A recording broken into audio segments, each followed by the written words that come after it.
Hola, primero que todo quería dar las gracias a la organización por la oportunidad de poder presentarles este tema interesante que es la vasectomía, un poquito actualizarnos sobre este procedimiento. Yo soy el doctor Oscar Chatlo, soy urólogo, soy chileno y me he especializado en vasectomía sin bisturí. Practico esta técnica hace ya varios años, alrededor de 4 o 5 años, y hemos operado más de 800 pacientes. Y esto es un poquito lo que ha sido nuestra experiencia.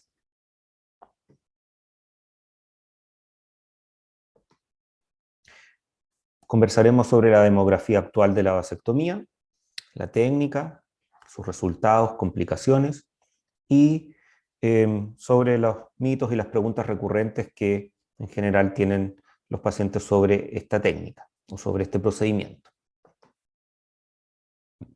Primero que todo, la vasectomía es uno de los métodos más efectivos de planificación familiar, de esterilización, de anticoncepción. Es un método permanente, aunque se puede en ciertas ocasiones revertir con tasas de éxito variables según una serie de factores, pero para efectos de su discusión debe ser considerado como un método permanente para pacientes que ya no desean tener hijos o más hijos. Tiene una efectividad alta del 99% plus, y está al nivel, ¿cierto?, de los implantes y de los dispositivos intrauterinos y de las ligaduras de las trompas, siendo más efectivo que la ligadura de las trompas o la esterilización femenina. La gracia de estos métodos más efectivos son, entre otras cosas, que no dependen de la intervención humana. Es decir, las píldoras, por ejemplo, hay que tomárselas, los preservativos hay que saber ponérselos, etcétera, etcétera, mientras que estos métodos más efectivos, siendo tanto reversibles como permanentes, no dependen de la intervención humana. La, respecto de la esterilización masculina y femenina, aquí podemos tener algunas diferencias que es importante recalcar. La vasectomía es un procedimiento mucho más simple y más sencillo que la ligadura de trompas. Partamos por ahí. Es ambulatoria la vasectomía completamente, se hace en los países desarrollados prácticamente con anestesia local. En muchos lados se hace hasta en la consulta del médico, en Estados Unidos, en Canadá, en Australia. En Chile requiere al menos un pabellón de cirugía menor, si es que se va a hacer con anestesia local, y claro, un pabellón de cirugía mayor, si es que se va a hacer con anestesia general.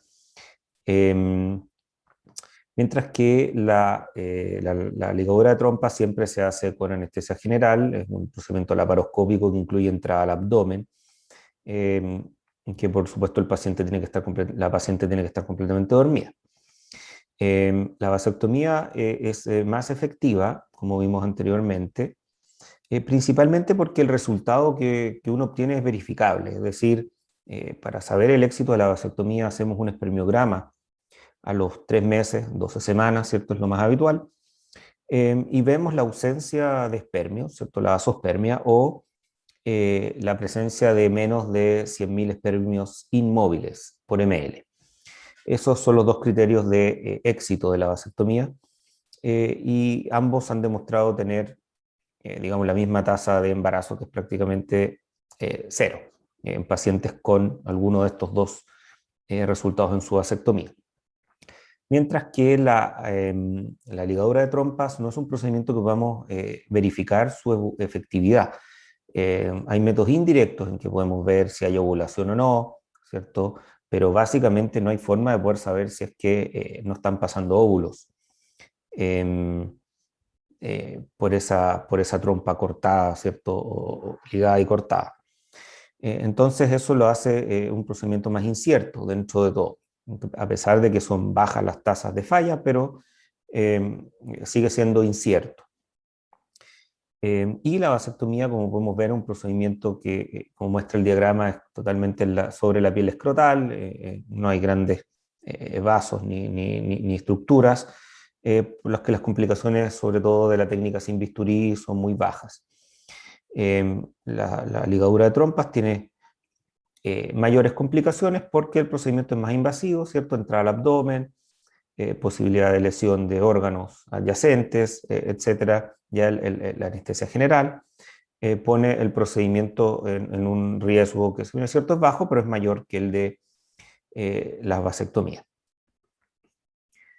Si vemos cómo se usan los métodos anticonceptivos a nivel mundial, esto es en mujeres y sus parejas, esto es un poquito, tiene el sesgo de que este estudio y este gráfico se refleja en, digamos, la información de mujeres que tienen parejas, cómo esa pareja se cuida, sin, digamos, estar incluyendo hombres sin pareja o mujeres, digamos, que tampoco tengan pareja. Pero en este contexto vemos que la esterilización femenina, ¿cierto? Y los preservativos masculinos son la forma más común que tienen las parejas a nivel mundial de cuidarse. La esterilización masculina o la vasectomía es baja, ¿cierto? Tiene un 2% de uso versus un 24% de la esterilización femenina. Y eso es un dato bastante, digamos, constante. A nivel mundial la esterilización femenina se usa mucho más que la esterilización masculina. Y si nos fijamos, mientras más desarrollado es el país o el continente o el área, las tasas de vasectomía tienden a subir y tienden a acercarse a las tasas de esterilización femenina, mientras culturalmente más subdesarrollados somos, la ligadura de trompa o la esterilización femenina tiende a predominar muchísimo más sobre la vasectomía. Si nos fijamos acá, por ejemplo, al comparar Europa y Norteamérica, que la vasectomía es prácticamente un poco menos de la mitad de las ligaduras de trompa, resulta que en Latinoamérica, el Caribe y en otras regiones pasa a ser más de 10 veces la ligadura de trompa sobre la vasectomía. Si vemos la realidad en Latinoamérica, tenemos que los países que tienen más, digamos, prevalencia de vasectomía sobre las ligaduras de trompa, que más se acercan dentro de lo lejos que estamos, pero los que más se van acercando son Costa Rica, Brasil y Colombia. Son los países donde se produce un porcentaje mayor de vasectomías.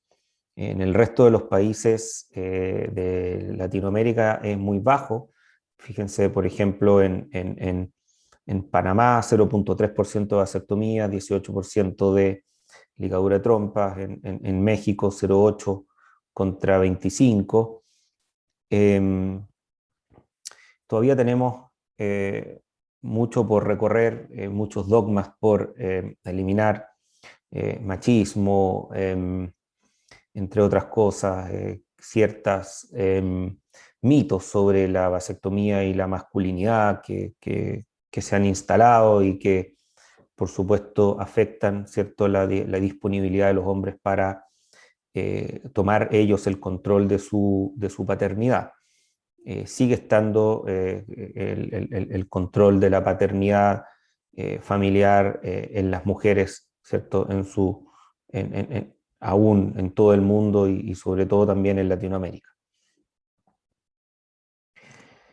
Bueno, la vasectomía es una modalidad permanente de control de la natalidad, ¿cierto? Y la técnica quirúrgica consiste en el corte del conducto deferente, que es el conducto que lleva los espermatozoides que se forman en el testículo, se mezclan en la próstata y en las vesículas seminales con el semen y son eyaculados juntos. Entonces, la vasectomía lo que hace es impedir el paso de espermios desde el testículo hacia la próstata.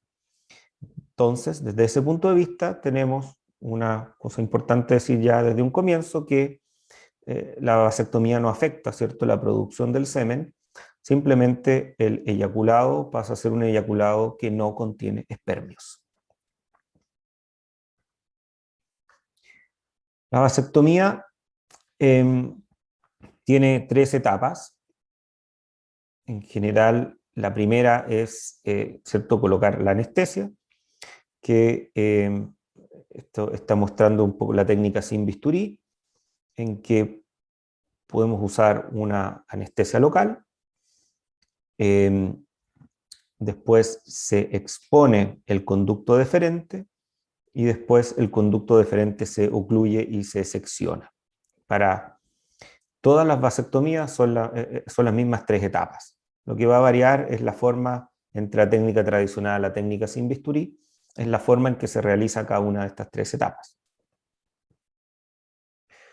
Entonces, como acá vemos, las 2 técnicas más comunes son la vasectomía sin bisturí, que es el estándar, yo creo ya a nivel de todos los países desarrollados, y cada vez también en Latinoamérica se usa con más frecuencia. Nosotros llevamos más de 800 procedimientos con esta técnica y los resultados han sido muy buenos y los pacientes están muy contentos. Y es una técnica que, a diferencia de la vasectomía tradicional, tiene menos complicaciones, pero tiene igual efectividad. Y tiene menos complicaciones porque es una técnica más precisa, más delicada. El paciente está despierto, se usa un instrumental especial y permite que las tasas de complicaciones, sobre todo de hematomas, sean del orden de las 10 veces menos en la vasectomía sin bisturí versus la vasectomía tradicional. Digamos, esa punción que se hace en la piel que ustedes pueden ver ahí en la parte izquierda, ¿cierto? La vasectomía sin bisturí cierra sola, no es necesario colocar puntos, porque la piel se divulsiona, no se corta. Las fibras de la piel, en fondo, no se cortan, sino que se divulsionan y luego se vuelven a juntar. Se hace una sola punción en el medio y por ahí se sacan ambos conductos. La intervención tradicional, en general, claro, hay 1 o 2 incisiones que son hechas con bisturí y que después, al cortar la fibra de la piel, hay que suturarlo con puntos, ¿cierto? Lo que es molesto y lo que es más, digamos, incómodo. Y muchas veces también se usan instrumentales que no son delicados y que permiten que la cirugía sea un poquito más burda, en el sentido de que es menos precisa, menos delicada, porque el instrumental no siempre es el adecuado. Y también es una cosa importante que es subjetiva, es que el hecho que cuando el paciente está despierto, uno tiende y debe ser súper delicado, digamos, en realizar el procedimiento, mientras que cuando el paciente está dormido, existe la opción de ser un poquito, digamos, menos delicado en forma inconsciente, ¿cierto? El hecho de salirse un poquito de los límites del conducto deferente, abrirse un poquito hacia los vasos que están al lado, hacia el tejido subyacente, hace de que la recuperación pueda ser un poquito más lenta y más molesta. Por lo tanto, también el hecho de que el paciente esté despierto nos obliga a estar muy enfocados y hacer la cirugía de forma muy precisa y solamente incluyendo el conducto propiamente tal, con instrumental especial. Este es básicamente el instrumental que usamos para la vasectomía sin bisturí. Este procedimiento fue descrito por un médico chino, el doctor Li, y él diseñó estos 2 elementos, que es el anillo y el punzón. El punzón es con lo que, ¿cierto?, hacemos la punción en la piel, abrimos la piel, y el anillo es con lo que tomamos el conducto. Se puede tomar el conducto con piel, y después abrir la piel y sacar el conducto, o se puede también abrir primero la piel y luego tomar el conducto con el anillo. Va a variar según preferencias y según las características anatómicas de los pacientes. Pero básicamente son los dos elementos, estos instrumentos que son los que se usan. Y un poco para volver a lo que conversamos un poquito sobre las diferencias entre la vasectomía tradicional y la vasectomía sin bisturí. Vemos que la vasectomía tradicional se hace, ¿cierto?, un corte que queda la piel con puntos. La vasectomía sin bisturí se hace un orificio único en la piel, que no quedan puntos. La vasectomía tradicional tiene un mayor riesgo de sangrado e infección. Se usa, ¿cierto?, sutura. Es una cirugía un poquito menos precisa, y las estadísticas han mostrado que la vasectomía sin bisturí tiene, como dije, hasta 10 veces menos riesgo de complicaciones. Menos molestias postoperatorias, ¿cierto? Los pacientes trabajan al día siguiente, se pueden venir a pesar de que no se recomienda, pero los pacientes a veces llegan, se van en locomoción colectiva de vuelta a la casa o manejando y bueno, no tienen mayores problemas, ¿no? A pesar de que nosotros les recomendamos siempre que vengan con acompañantes y que no manejen o no se vayan solos, no todos hacen caso. Pero básicamente se puede hacer. La vasectomía tradicional en general se hace con anestesia general, lo que implica un ambiente hospitalario, un pabellón mayor, exámenes, ayunas, ¿cierto? Y la vasectomía sin bisturí la hacemos con anestesia local, lo que no necesita ese tipo digamos, de preparación. Y la efectividad de ambas es la misma, 99+% para ambas. La vasectomía sin bisturí, ¿cómo colocamos la anestesia? Existen dos formas, ¿cierto? Una es con una aguja que se coloca, ¿cierto?, paralelo al conducto deferente sobre la fascia y que produce esta como una burbuja, ¿cierto?, de anestesia, que se demora, ¿cierto?, un minuto y medio en partir, y produce esta forma circular de anestesia. Y también existe el inyector, ¿cierto?, que es el Madayet, que es el que se muestra ahí arriba a la derecha, ¿cierto? Este que es una inyección, digamos, a presión de la lidocaína o de lo que se quiera usar, que produce una anestesia de la piel y del tejido que está abajo, que es el conducto, porque lo ponemos directamente tomando el conducto con nuestros dedos. El efecto es inmediato y la dosis es mucho menos, ¿cierto? Con la anestesia con aguja hay que colocar 2-3 cc por cada conducto, y con la anestesia del Madayet sale 0.1 cc por cada disparo, y personalmente yo hago 2 disparos por cada conducto, por lo que serían 0.4 cc en total de inyección de lidocaína. Y la anestesia tiene un efecto que es inmediato. Un estudio, ¿cierto?, según la forma o la técnica de anestesia demuestra que los pacientes esperaban un dolor, un EVA de 3.1 en su vasectomía, y tuvieron EVAs bastante más bajos, ¿cierto? Con la mini aguja hay algunos que usan de 30 Gauss, otros 27.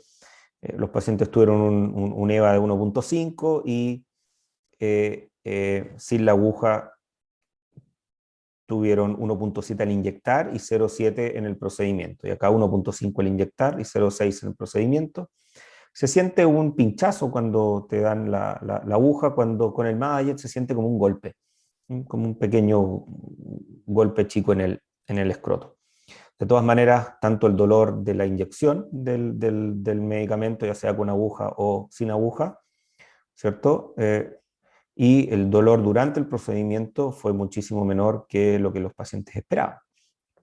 Así que es un mecanismo digamos, la anestesia local que funciona perfecto para hacer una vasectomía. En general, eh, mis pacientes refieren que no era nada comparado con lo que ellos pensaban que era. Así que son procedimientos que en general el paciente está cómodo y que no tiene un mal pasar. La técnica propiamente tal, ¿cierto? El primer paso es tomar el conducto, ¿cierto? Se llama la técnica de los tres dedos.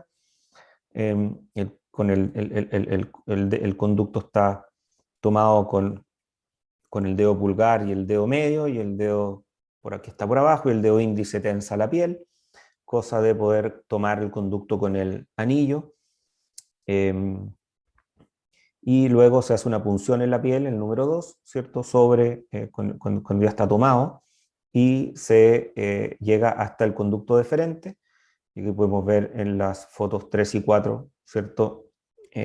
Cómo se expone el conducto, ¿cierto? Se exterioriza, se libera de los vasos deferenciales que van, digamos, por debajo, y el conducto queda aislado completamente. Luego existe la oclusión, ¿cierto? El tercer paso, dijimos la anestesia, la exposición del conducto, y ahora viene la oclusión, que se puede hacer de diversas formas. Se puede ligar el conducto, que es lo más usado probablemente. Eh, Tiene el problema la ligadura, que si no se combina con lo que se llama la interposición facial, que es el número 3, en que digamos, se aísla uno de los extremos, se cubre con fascia, cosa de que no se toque con el otro extremo cortado. Si no se combina con la interposición facial, la ligadura sola tiene una tasa mayor de recidiva más tardía, porque se produce una isquemia, una falta de oxigenación del muñón, y eso se termina a veces cayendo y pueden por ahí pasar espermios. Lo más tradicional en el sentido de lo recomendado, no es lo que más se usa, pero lo más recomendado es fulgurar el lumen del conducto, cosa de que en buen chileno se achicharre, o en buen español, ¿cierto? Se achicharre el conducto por dentro, y con eso se corta, ¿cierto?, el paso de los espermios por ahí, por ese lumen, y de todas maneras se hace una interposición facial, que sería el número 3, para que no se toquen unos y otros, ¿cierto?, en los extremos cortados. Em, por lo tanto, la cauterización intraluminal con la interposición facial parecería ser digamos, la técnica más efectiva en lo que se refiere a la oclusión de los conductos. ¿Por qué puede fallar la vasectomía? Ya que estamos hablando aquí, puede fallar por varias razones. Primero, puede fallar por problemas técnicos, porque resulta que hay varios, digamos, conductos o varios estructuras tubulares en el escroto, que pueden hacer parecer al conducto deferente. Por lo tanto, el médico puede, digamos, ligar o tomar estructura que no es el conducto deferente. Puede tomar el conducto deferente doble, digamos, sobre todo si se hace una incisión al medio o una apertura al medio. Puede ser de que uno ligue o corte el mismo conducto dos veces, o puede hacer lo que se llama una recanalización, que básicamente se genera un tejido inflamatorio, una inflamación en la zona de la incisión, o en la zona digamos, del corte del conducto mismo, y se puede generar como un pequeño granuloma que puede hacer una suerte de comunicación entre ambos cabos cortados. Se produce una inflamación, tejido inflamatorio, un granuloma, y ese tejido inflamatorio hace de puente entre los espermios que pueden a veces salir de uno de los cabos cortados y llegar así al otro.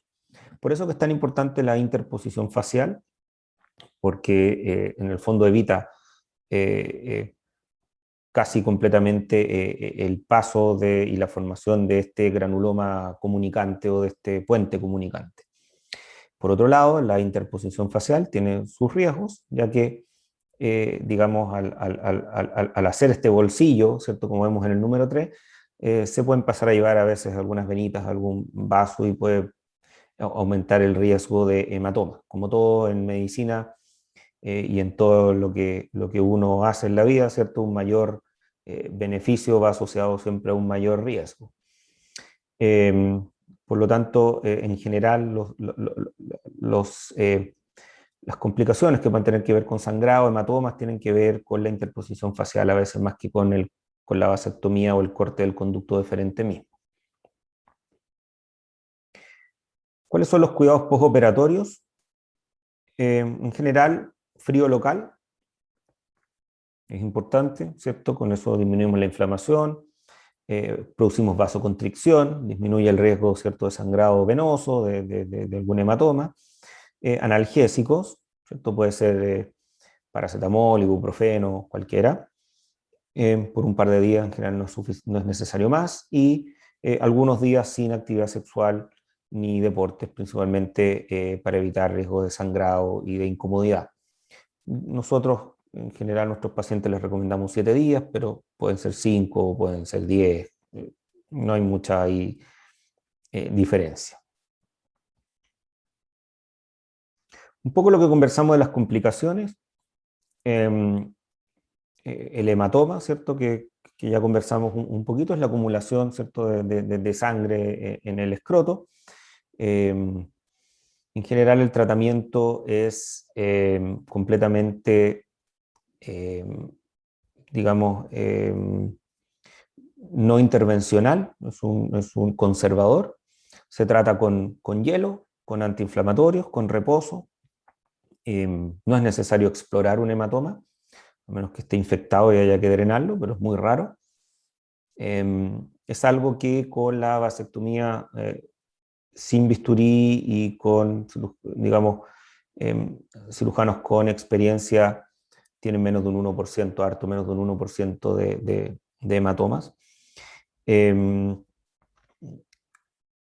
Infección es muy raro. En general, las complicaciones, la infección en la vasectomía sin bisturí es muy rara. Y las molestias prolongadas de lo que se llama el síndrome post-vasectomía o dolor crónico, en general también es muy extraño. Existen, lo más común es que puedan existir tirones, puntadas, presión, apretones intermitentes en la zona, ¿cierto? Por un par de semanas, incluso por hasta 4 o 6 semanas, pero en general después de eso ya los pacientes están bien, sin molestias. Lo más común es un par de semanas, 1 o 2 semanas de molestias vagas como punzones o apretones en general. Los pacientes al otro día pueden trabajar y no hay mayor problema. Nosotros en más de, como dije, 800 cirugías en su momento, tenemos 2 pacientes que tuvieron un hematoma, que los tratamos en forma conservadora, sin problema, un reposo un par de días hasta que el hematoma ya va cediendo y las molestias van cediendo. No hemos tenido pacientes con infecciones de herida operatoria o de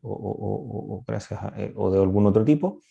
Y pacientes que tenemos un paciente con molestias prolongadas que han sido bastante difíciles de manejar y que en algunos pacientes pueden ser bastante molestos y bastante invalidantes, lo que se llama el síndrome del dolor post-vasectomía.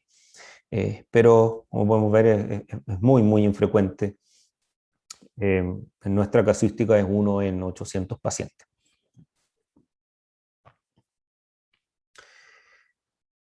Un poco los mitos y verdades sobre la vasectomía, que también las razones por las cuales muchos pacientes no quieren hacerse la vasectomía, es que creen que la vasectomía les puede afectar el nivel de testosterona, lo que es falso. La testosterona digamos, la vasectomía lo único que hace es impedir el paso de espermios desde el conducto deferente hacia la próstata. La testosterona se produce a nivel cierto cerebral, se estimula a nivel cerebral, se produce en el testículo y es llevado por la sangre, por vasos sanguíneos, no es llevado por el conducto deferente. Por lo tanto, el conducto deferente no contiene testosterona y no se afecta en nada la producción de testosterona desde el testículo por una vasectomía. La vasectomía no afecta el deseo sexual, lo mismo, el deseo sexual tiene que ver con, digamos, con estructuras corticales, cerebrales, hormonales, que no se ven afectadas en nada por cortar el conducto que lleva los espermios desde el testículo hacia la próstata. La vasectomía tampoco afecta el orgasmo y la eyaculación, ya lo vimos, el orgasmo también son estímulos nerviosos, ¿cierto? Tanto sensitivos de la piel como cerebrales, que producen la salida de la secreción de adrenalina, y eso, todo eso es vía ciertos vasos sanguíneos y nervios simpáticos, eh, y no tiene que ver en nada la vasectomía. La eyaculación tampoco, la cantidad de espermios que hay en el semen es bajísimo, menos de un 3%, por lo tanto la eyaculación es principalmente semen, que ya no va a contener espermios, pero esa falta de espermios es prácticamente imperceptible, digamos, durante una eyaculación normal. Por lo tanto, la vasectomía tampoco afecta la cantidad ni la calidad del eyaculado. La eyaculación es principalmente agua y proteínas, el semen, digamos. La vasectomía tampoco afecta la erección, ya lo vimos, ¿cierto? La erección tiene que ver con nervios parasimpáticos que se producen o que salen desde la médula espinal, pasan por la próstata y llegan al pene, digamos, no tienen ningún paso por el escroto o por donde están los conductos deferentes. Por lo tanto, la vasectomía no tiene ninguna injerencia en la erección. Y tampoco hay estudios consistentes que muestran que la vasectomía podría aumentar el riesgo de cáncer. Existen discrepancias hace ya decenas de años de que la vasectomía podría aumentar el riesgo de cáncer de próstata. Sin embargo, no hay, digamos, estudios consistentes que así lo demuestren y tampoco tendría mucho sentido, ya que la vasectomía no afecta la cantidad ni la calidad del eyaculado. En general, el cáncer de próstata se ha asociado a veces con el número de eyaculaciones y, digamos, la vasectomía no afecta el número de eyaculaciones, sino que lo único que hace es que no hayan espermios en el eyaculado. Por lo tanto, esos son mitos que son los mitos más comunes de la vasectomía y que básicamente son esos mitos. La reversibilidad de la vasectomía, ¿cierto? Dijimos en su momento que la vasectomía debe ser considerado como un método irreversible, así lo es, pero existe la posibilidad de poder reunir los conductos deferentes mediante microcirugía. Y estudios han mostrado que hasta un 90% de los pacientes que se hacen una reversión podrían mostrar espermios, digamos, pasando por el conducto, por la zona, digamos, de la vasectomía. Sin embargo, si lo medimos en las tasas de embarazo, esas tasas ya son bastante más bajas, alrededor del 20-30%, y que claro, también tiene que ver con la edad de la mujer, con la edad del hombre, con, ¿cierto? La vasectomía a veces digamos, también afecta el hecho de que se producen menos espermios porque existe, digamos, una sobreproducción, una acumulación de espermios en el testículo y el cuerpo sensa de que hay un exceso y tiende a bajar también algo la producción de espermios en el paciente post-vasectomía. Por lo tanto, otras formas en que podrían, digamos, conseguirse embarazos post-vasectomía son mediante extracción, ¿cierto?, de espermios desde el testículo y fecundación in vitro o inseminación de ellos artificial. Entonces, básicamente la vasectomía puede ser revertida, pero es bastante incierta. El éxito, es incierto el éxito, por eso es que debe ser considerado como un método irreversible. Y también la reversión es un procedimiento engorroso eh, que no es ampliamente realizado en muchas partes y que tiene un costo no menor también en la mayoría de los lugares. Por lo tanto, lo mejor es que uno hacerse una vasectomía cuando está seguro que A, no quiere tener hijos o B, no quiere tener más hijos. Y la efectividad de la vasectomía, ¿cierto? Dijimos que debe comprobarse con un espermiograma. Es importante porque, como vimos, la vasectomía puede fallar, la tasa es baja, pero no es cero, y es por eso que debemos comprobar la efectividad de la cirugía con el espermiograma. Las tasas de fallas de, ¿cierto?, pacientes que no logran un espermiograma satisfactorio a los 3 meses es alrededor de un 1%, un poco menos, y en general lo que hacemos es que a los 6 meses, si es que a los 6 meses hay espermios móviles, en general debería repetirse la vasectomía. La mitad de los pacientes más o menos que tienen un espermiograma no satisfactorio a los 3 meses sí van a lograr limpiarse completamente a los 6 meses. Por lo tanto, es prudente esperar 6 meses para declarar una falla de la vasectomía. Y es responsabilidad del paciente, digamos, mantener los métodos anticonceptivos hasta tener un espermiograma, digamos, que muestre que su vasectomía fue exitosa, y evidentemente que la vasectomía no previene las enfermedades de transmisión sexual. Por lo tanto, los pacientes que no tengan pareja estable deben utilizar preservativos.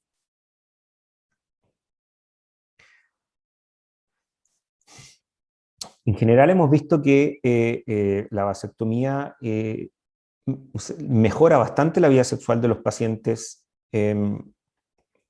después de ser realizada, después que ya los pacientes logran su espermiograma satisfactorio.